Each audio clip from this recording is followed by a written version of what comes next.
Hello folks, how are you? Today I want to talk to you about this new plugin called Amigo, which is by the old school jungle producer Stacker. If you don't know him yet, check him out. He does some really crazy old school stuff using Amiga and S950. Amigo is a simulation of an Amiga sampler. For me, personally, this is a quite revolutionary plugin for what I do.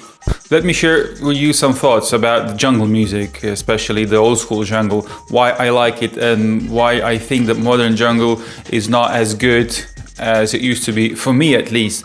So basically back in the day, producers didn't have abundance of equipment like we have today using computers, when you pretty much have unlimited options to make your music. Back then, they were very limited to what kind of equipment they were using and what sort of stuff they could make using that equipment. So the tracks were pretty minimalistic. They were not like overproduced, and I think that was the beauty behind it. And the most thing what I really like about it is the actual sound, and the sound was coming from the old school hardware they've been using. And this is the reason why I'm also using hardware to make jungle, because I like those limitations and I really like the sound I'm getting out of it, as opposed to like today. I mean, when you have unlimited options, you pretty much end up making jungle music the same way you would make a pop song. You're gonna use too many tracks, a lot of compression, very surgical EQs and stuff, and then you're kind of losing that whole underground vibe, which was actually the thing that jungle was about. I mean, it was going against the norms, against the popular production techniques and stuff, and I mean, they tried to sound it as good as they could, but I mean, it wasn't like super polished sound. If you go through like old school tracks today, they all kind of sound, first of all, they're not like limited and maximized like to brick wall like they do today. Tracks sound kind of dull, sometimes bass heavy, muddy and stuff, but all that kind of gives the charm to the whole charm comes from that sound. So anyway, the Amiga plugin, I'm not gonna tell you too much in detail what it does, because there's already a lot of videos about that, because it's like really great plugin.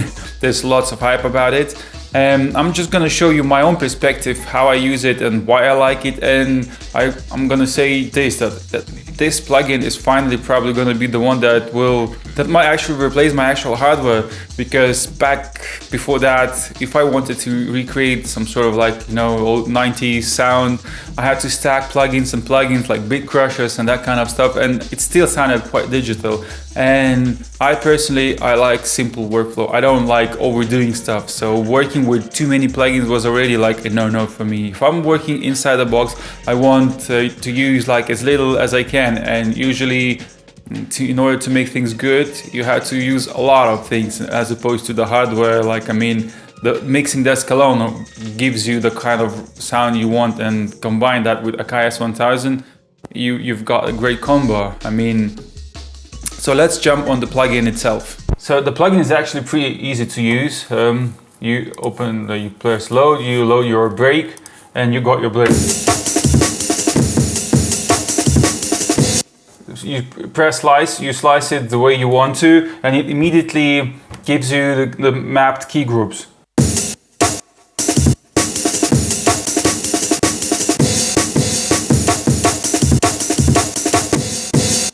Anyway, so it has sampler rate, which you can change if you want to make it really super gritty.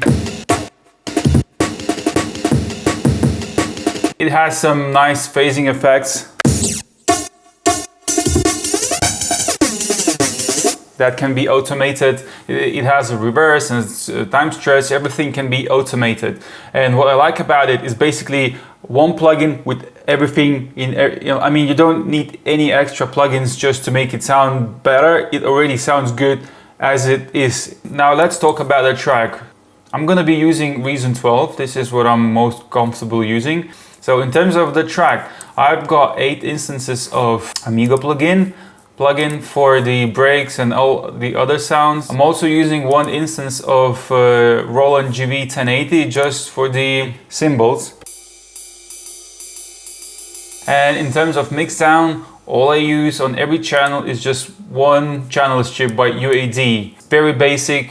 It has a high pass filter. It has like a very simple 3-band EQ with sweepable mids, something I use on my Soundcraft mixing desk as well. In terms of effects, I'm using Valhalla Vintage Verb, which is very similar sounding like Alessa's Quadra Verb. And for the delay, I'm using Valhalla Supermassive, which is very similar to the Lexicon effects I have built into my Soundcraft mixing desk. On the master bus, I have UAD Pultec EQ, boosting some highs and lows. And I'm also using the Reason built-in SSL master bus compressor just to tame the dynamics a little bit.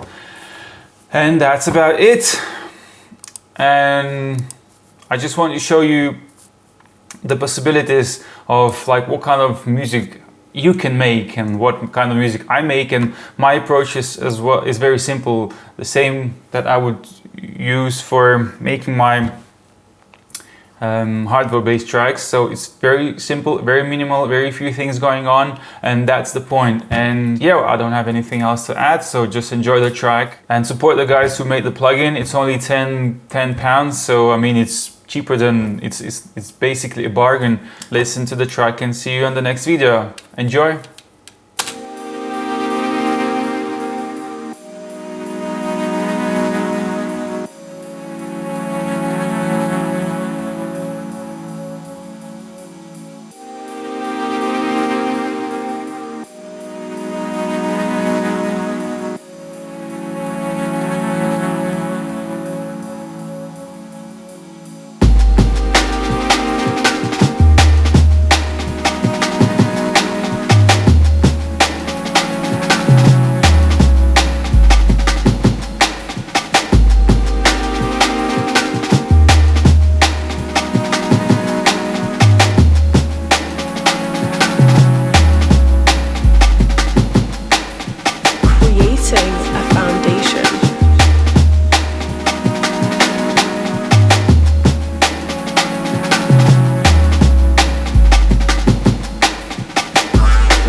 Creating a foundation.